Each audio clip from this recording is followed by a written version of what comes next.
ഇന്നൊരു easy carrot puttu റെസിപ്പിയാണ്. Puttu ഇഷ്ടമില്ലാത്തവർക്കും carrot ഇഷ്ടമില്ലാത്ത കുട്ടികൾക്കും ഇതൊന്നും ഉണ്ടാക്കി കൊടുത്തു നോക്കുക, എന്തായാലും കഴിച്ചിരിക്കും. ആദ്യമേ തന്നെ നമ്മൾ 250 ml ഗ്ലാസ്സിൽ അരിപ്പൊടി എടുക്കുന്നു. അതിനകത്തേക്ക് ആവശ്യത്തിന് ഉപ്പും 250 ml വെള്ളവും തന്നെ ഒഴിക്കുക. എന്നിട്ട് അതൊന്ന് മിക്സ് ചെയ്ത് അന്ന് കുതിരാൻ അനുവദിക്കുക ഒരു 5 മിനിറ്റ്. ആ സമയം കൊണ്ട് നമുക്ക് 2 ക്യാരറ്റ് ഗ്രേറ്റ് ചെയ്തെടുക്കണം. ഈ അരിപ്പയിലാണ് ഞാൻ ഗ്രേറ്റ് ചെയ്തെടുത്തിരിക്കുന്നത്. അതിനുശേഷം ഈ ക്യാരറ്റ് നമ്മൾ ഈ മിശ്രിതത്തിലേക്ക് ഇട്ട് നന്നായിട്ടൊന്ന് മിക്സ് ചെയ്യുക.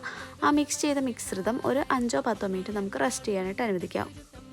അതിനുശേഷം ഒരു ചിരട്ട പുട്ടുകുറ്റിയിലേക്ക് കുറച്ച് തേങ്ങ ഇടുക. എന്നിട്ട് ഈ മിക്സ്ചർ നന്നായിട്ട് ഒന്ന് ഫില്ല് ചെയ്തതിന് ശേഷം ഞാനിവിടെ എടുത്തിരിക്കുന്നത് കുക്കറാണ്. ആ കുക്കറിനകത്തേക്ക് തിളച്ച വെള്ളത്തിൻ്റെ ആവി വരുമ്പോഴേക്ക് ഇത് നമ്മൾ എടുത്ത് വെച്ച് ഒരു 5-10 മിനിറ്റോ ആവി വെക്കുക. നോക്കൂ, എത്ര സ്വാദിഷ്ടമായ പുട്ടാണ് റെഡി ആയിരിക്കുന്നത്.